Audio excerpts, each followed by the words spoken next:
I never thought I'd be sitting here, typing out my life story like some tragic character in a movie. My name is Jason, and I used to be a happily married man. It's funny how quickly life can twist and turn, leaving you grappling for answers. My wife, Amanda, and I had been together for 6 years.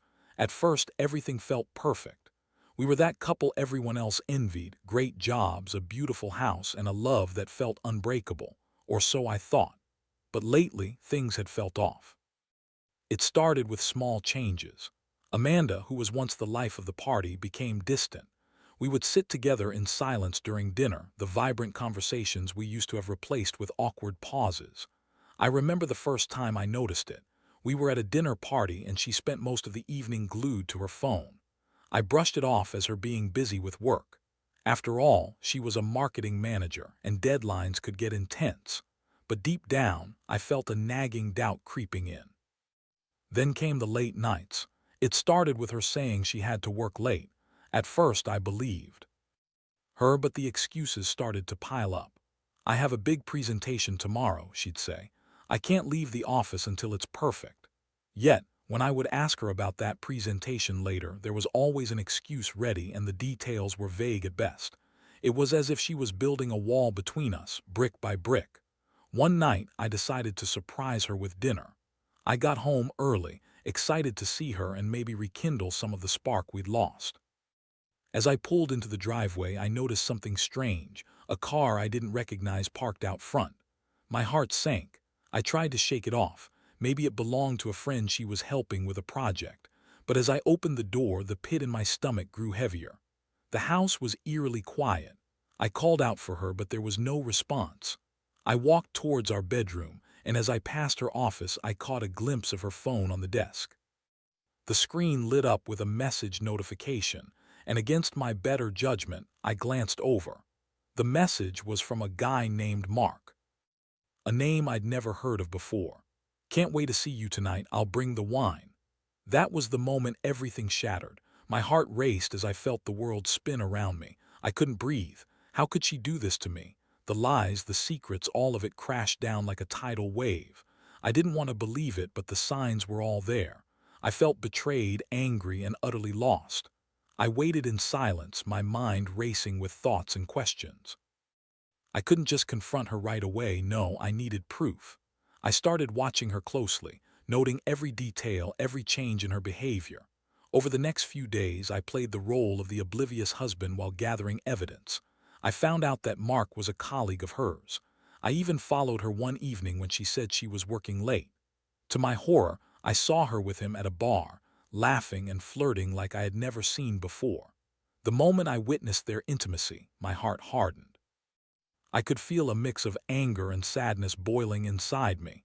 How could she betray me like this? She always called me controlling when I'd ask about her late nights or why she was so glued to her phone.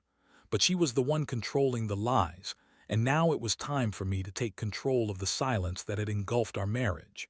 After a week of silent torment, I decided it was time to confront her. I gathered all the evidence: screenshots of the messages, pictures of her with Mark. I knew I had to show her that I wasn't going to be a passive participant in this charade anymore. But as I stood in our living room, waiting for her to come home, I felt a mix of dread and resolve. When she walked through the door that evening, I could tell she sensed something was off. She greeted me with a casual "Hey, babe," but it felt hollow. I took a deep breath and prepared for the confrontation. "Sit down, Amanda. We need to talk." As she looked at me, confusion washed over her face. I couldn't hold back the hurt any longer. I took out my phone and pulled up the messages. The truth was out, and I was ready to face whatever came. Next, how could someone who I thought I knew so well betray me? The confrontation was about to unfold, and I braced myself for the storm that would follow. As I shared my findings, I could see the color drain from her face. Her excuses would not be enough this time. It was time for the truth. As soon as I pulled up the messages, I could see Amanda's face shift from confusion to panic. The color drained from her cheeks, and for a brief moment I felt a flicker of satisfaction. She was caught and she knew it. "Jason, wait, let me explain," she pleaded, her voice trembling slightly. I could see the wheels turning in her mind as she scrambled for an excuse, and I braced myself for the usual script. But I wasn't interested in half-hearted apologies or convoluted excuses anymore. I wanted the truth. Explain what? I shot back, my voice louder than I intended. You've been having an affair, Amanda, with Mark of all people, and you thought I wouldn't find out. I could feel the anger bubbling to the surface, and I struggled to keep it in check. The betrayal cut deep, and I was done being the good husband who turned a blind eye. She opened her mouth, likely to spew some rehearsed lines, but I cut her off. Don't even try to deny it. I saw you with him at the bar last week. You were practically sitting in his lap. My heart pounded in my chest as I recalled the sight, her laughter, the way she leaned in close to him, the flirtatious glances they exchanged. It felt like a knife twisting deeper. Jason, please, you don't understand. Things have been complicated between us, she said, her voice rising. You've been so controlling, I felt trapped in Mark. He made me feel alive again. Her words sliced through me. It was true that I had been asking questions, trying to understand why she had become so distant, but controlling. I merely wanted to connect, to know she was still the woman I fell in love with. Hearing her blame me for her infidelity felt like adding salt to an open wound. Complicated. I echoed, my voice dripping with disbelief. You think lying and sneaking around is complicated. You made a choice, Amanda. A choice. To betray me, and now you're telling me it's my fault. Her eyes darted around the room, searching for something, perhaps even a shred of sympathy that was long gone. I didn't mean for it to happen. I just wanted to feel free again, she whimpered. You've been so focused on your job and the house, I felt like I was losing myself. It was as if she was throwing a tantrum, trying to shift the blame onto me. I had given her everything she wanted, a comfortable life, love, support. Yet here she was, acting as if I was the villain in this story. You're right, I said, my voice low. I did focus on my job because I thought you were in it with me. I thought we were building a future together, but clearly I was the only one investing in this relationship. I watched as her face twisted in frustration, anger mixing with her desperation. You don't mean that, she shouted defensively. You're just angry, you'll regret saying this. Regret? I laughed bitterly. The only thing I regret is trusting you. I thought we were better than this. Thought I knew you. At that point I could see she was losing her composure.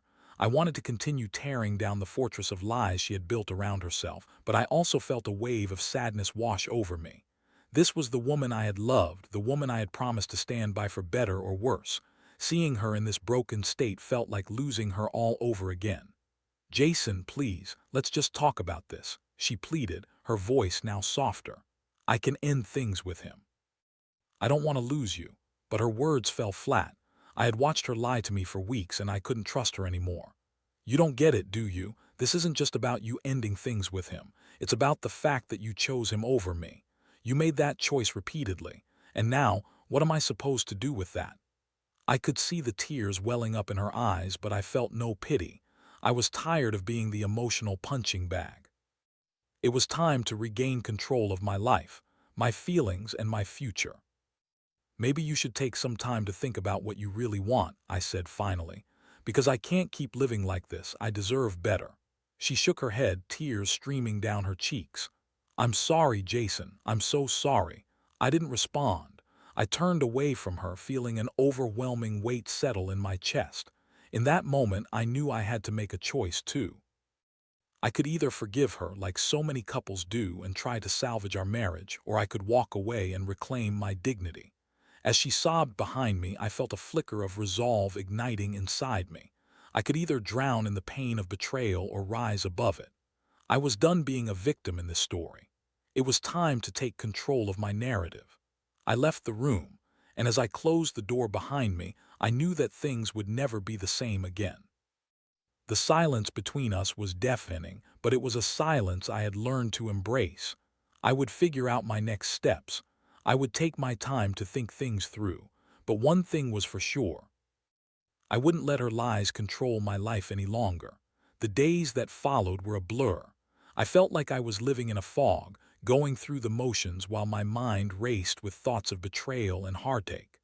Amanda tried to talk to me, but I wasn't ready to have those conversations. I needed space, space to think, to breathe, and to figure out how to move forward.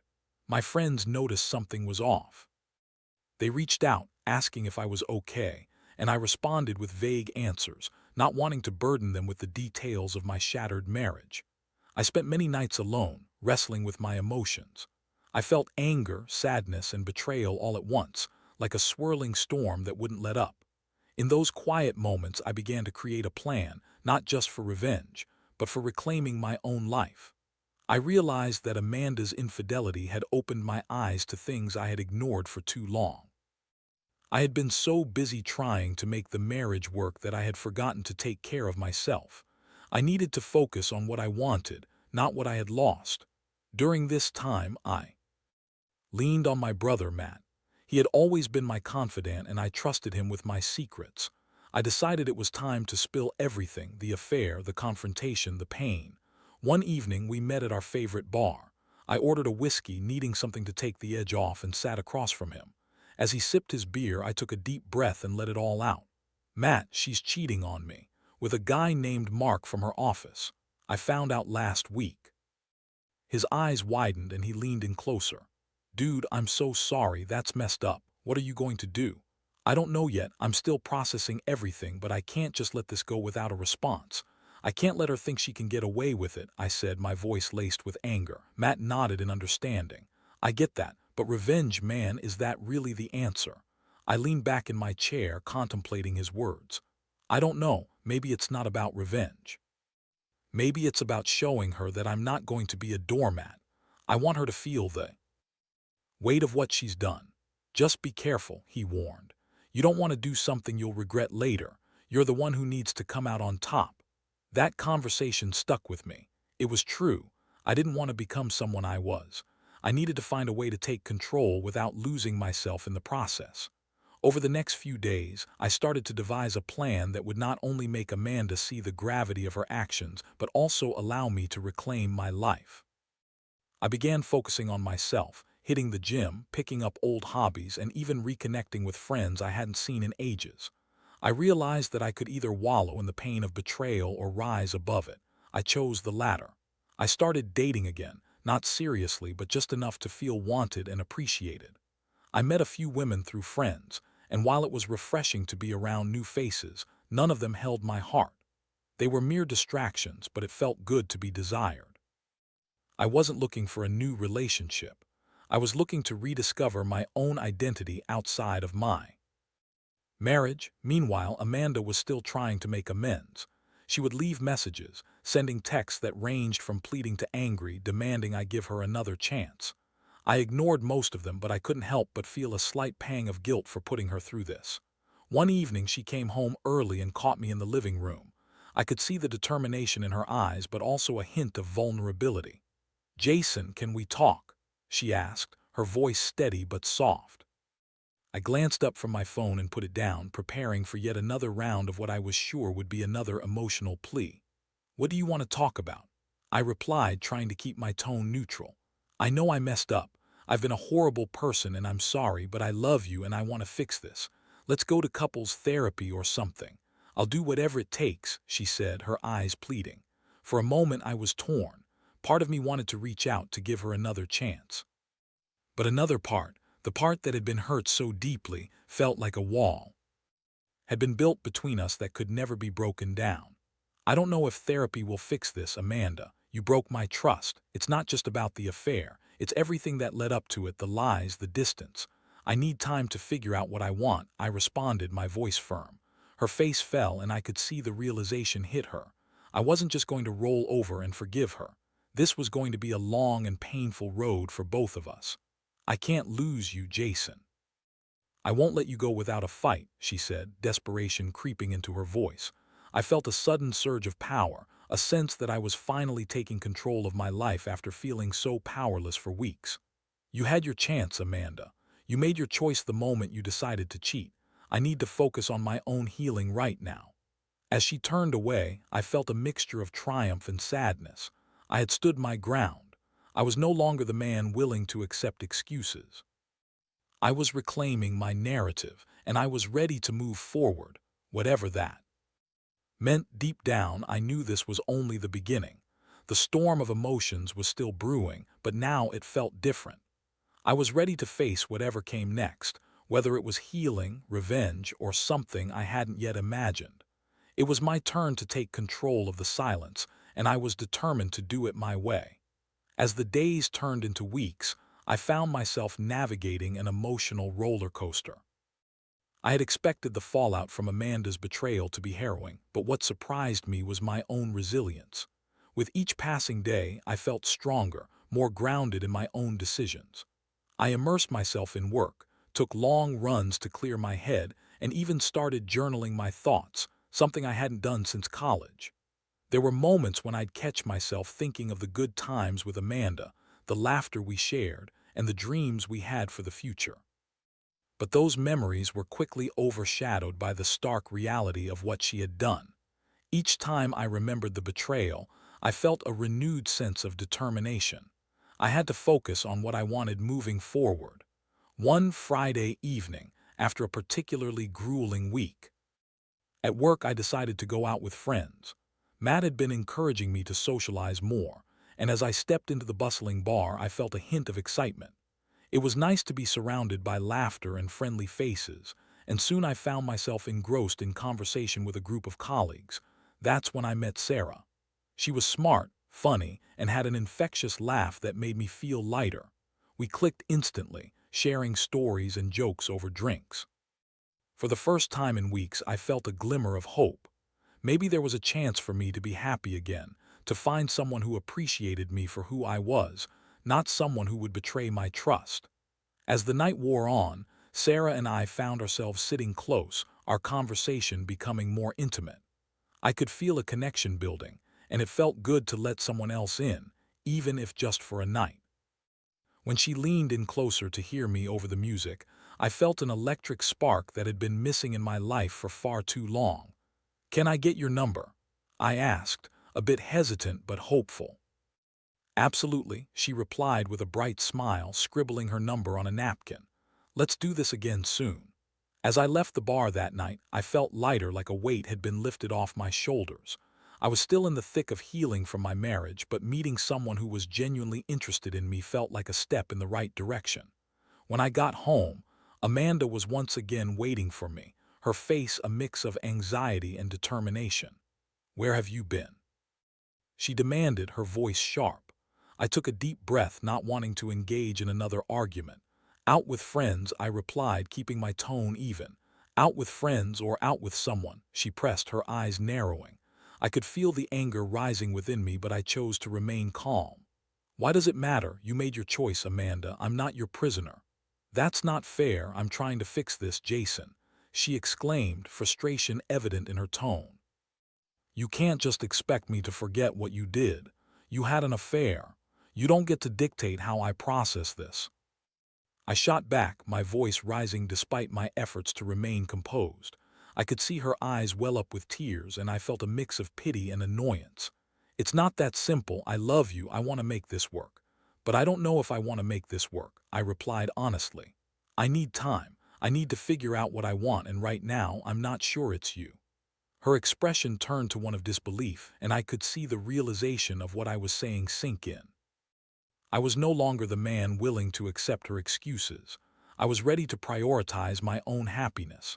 As the weeks continued, I started texting Sarah more. We made plans to meet up again, and each time I felt a little more alive. I was still in the process of healing, but I was also opening myself up to the possibility of new experiences. Amanda continued to text me, and I made a point to respond with indifference. I was determined not to let her back into the emotional labyrinth she had created. I would not allow her to manipulate my feelings or make me question my decisions. One evening, as I was getting ready to meet Sarah for dinner, I received a call from Amanda. I hesitated before answering, but I wanted to be clear with her about where I stood. "Jason, please, can we talk?" Her voice was shaky, and for a moment I felt a flicker of concern. "What's there to talk about, Amanda? You made your choice. You need to accept that," I said, trying to keep my tone firm. "Just meet me, please." "I need to explain," she insisted. I weighed my options. A part of me was tempted to avoid confrontation, to let her fade into the background of my life. But another part knew this was necessary. I had to put an end to the emotional tug-of-war. "Fine, But this is the last time, I relented. I didn't want to draw this out any longer than necessary. We agreed to meet at a small cafe downtown. As I arrived, I felt a mix of apprehension and resolve. Amanda was already seated at a corner table, looking nervous and out of place. The woman who had once been my partner felt like a stranger. "Thanks for coming," she said, her voice barely above a whisper as I took a seat. "Let's get to it, Amanda. I don't have all night," I replied, my patience thin. "I've been doing a lot of thinking," she started, her hands shaking slightly. "I realize how much I've hurt you and I'm really sorry. I want to make things right. I miss you, Jason." "I've heard this before," I countered, refusing to let her sweet words sway me. "What makes you think this time is any different?" "Because I'm willing to do whatever it takes. I'll go to therapy, I'll cut ties with Mark, anything," she pleaded, her sincerity evident, but I couldn't shake the feeling of betrayal. "Words are easy, Amanda. I need to see actions," I replied, my heart heavy with the weight of the situation. She leaned across the table, desperation in her eyes. "I'll do it, I swear. Just give me another chance. I promise I'll prove it to you." I took a deep breath, weighing my options. I wanted to believe her, but the scars from her betrayal were still fresh. "You don't understand the depth of the damage you've done to us. I don't know if I can just take your word for it. Trust is earned, not given." The tension in the air was palpable, and I could see the realization dawning on her. This wasn't going to be an easy fix. I wasn't going to let her retake control of my life. "I need time, Amanda. I need to figure out if I can ever trust you again. Until then, I think it's best we go our separate ways," I said, my voice firm yet sympathetic. Her face fell and I could see the tears welling up again. "So that's it, you're just going to walk away?" "I'm walking away to save my sanity and my heart. I can't keep doing this dance," I replied. As I stood up to leave, I felt a sense of finality wash over me. I was reclaiming my power, making a decision for myself and not for anyone else. It was painful, yes, but I knew I had to do it. "I hope one day you can forgive me," she said softly as I walked away. I did respond. Instead, I stepped out into the bustling street, feeling the cool air wrap around me like a comforting embrace. I was ready to face whatever came next, to take control of my journey forward. I would heal, and I would find happiness again, one step at a time. After my conversation with Amanda, a weight lifted off my shoulders, but the aftermath of that moment was still heavy in my heart. I had made a definitive choice, but there was also a bittersweet sense of loss. Our relationship was over, and I felt like a part of my past was burning away. I wasn't just losing Amanda, I was losing the life we had built together, the dreams, the plans, the love that once felt so unshakable. In the days that followed, I tried to focus on rebuilding my life. I threw myself deeper into work, and with the time I had saved from not having to endure tense interactions with Amanda, I rediscovered old hobbies. I started painting again, something I hadn't done since college. There was a certain catharsis in putting brush to canvas, pouring out my emotions in colors and strokes that felt free and unbounded. I also continued to see Sarah. Our dates were refreshing, filled with laughter and genuine connection. She had a way of making me forget the pain, if only for a moment. We explored new restaurants, took long walks around the lake, and shared our hopes and dreams without the heavy baggage of past relationships. I found myself smiling again, and while I was still healing, I felt a glimmer of happiness that had been absent for far too long. But as with any healing process, there were setbacks. I would have moments where memories of Amanda would creep in, reminders of our good times, our inside jokes, or the way she would curl up next to me on the couch. I learned to acknowledge those feelings, to accept that it was okay to miss her while still recognizing the damage she had caused. One evening, as I was getting ready for another date with Sarah, I received a flurry of texts from Amanda. "Can we talk? I've been thinking about you. I miss you." Each message felt like a dagger, reminding me of the struggle I was trying to overcome. I didn't respond. I knew that engaging with her again would only reopen wounds that were just starting to heal. When I arrived at the restaurant to meet Sarah, I felt a mix of excitement and apprehension. Would I be able to open my heart again? As I sat across from her, I was struck by how easy it was to connect with her. She had a warmth about her that made me feel safe, and her laughter danced in the air like a sweet melody. "Hey, you seem a little distracted tonight," Sarah noted, her eyes narrowing with concern. I hesitated for a moment, contemplating whether to share my internal struggles. But there was something refreshing about being with her. This was a new chapter, and I didn't want to cloud it with the past.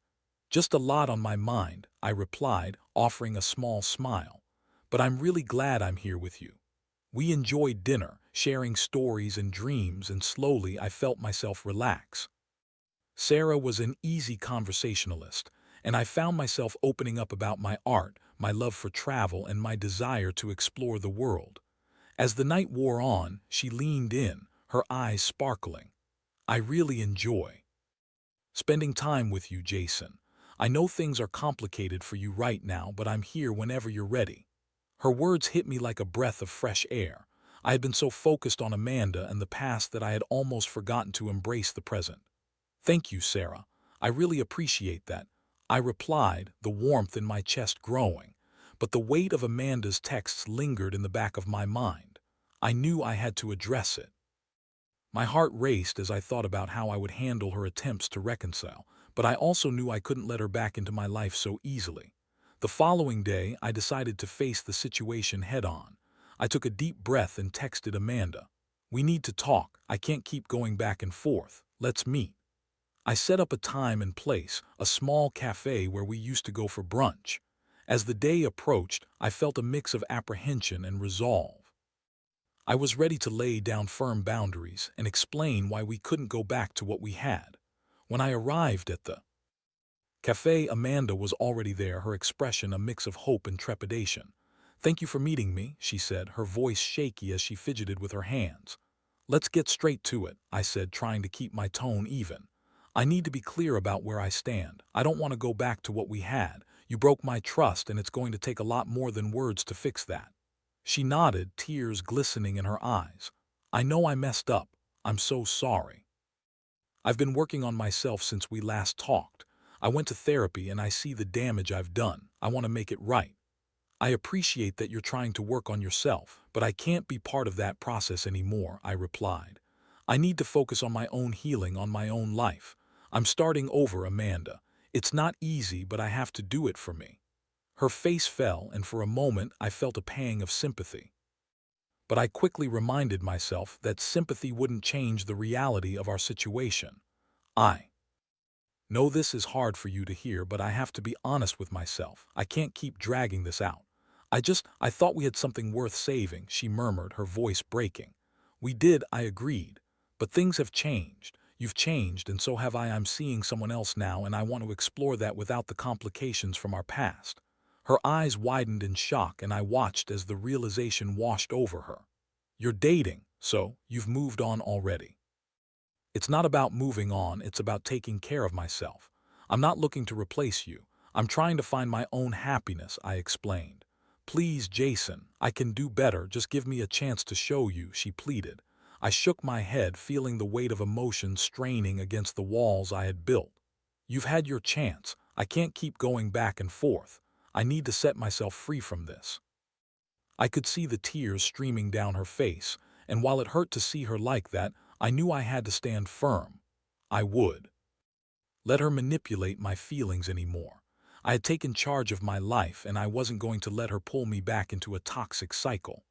I wish you the best, Amanda, but this is goodbye, I said gently, standing up from the table. As I walked away, I felt a surge of empowerment. I was reclaiming my life, no longer a victim of betrayal. I had made my choice, and although it was painful, it was also liberating. As I stepped out of the cafe, I knew I was ready to face whatever came next, whether it was a new love with Sarah, a deeper exploration of my passions, or simply finding peace within myself. I was finally free, and that was the first step toward healing. After saying goodbye to Amanda, I felt lighter than I had in weeks. It was as if a heavy fog had lifted, and for the first time in a long while, I could see clearly. The emotional turmoil I had endured was far from over, but I was finally on the path to healing. I had set a boundary, and that felt empowering. In the days that followed, I took time to reflect on everything that had transpired. I reevaluated my life, my relationships, and most importantly, myself. I realized that the journey ahead would not just be about moving on from Amanda, but also about rediscovering who I was outside of our marriage. I focused on my art, spending hours in my studio, painting, drawing, and creating without any constraints. It felt exhilarating to pour my emotions onto canvas, and I found a sense of peace in the act of creation. The colors I chose were vibrant, a stark contrast to the dark hues of my recent experiences. I wrote about my feelings in my journal, capturing every wave of emotion I had felt during my marriage and the aftermath. This cathartic process allowed me to confront my pain, transforming it into something beautiful. I also made an effort to deepen my friendship with Sarah.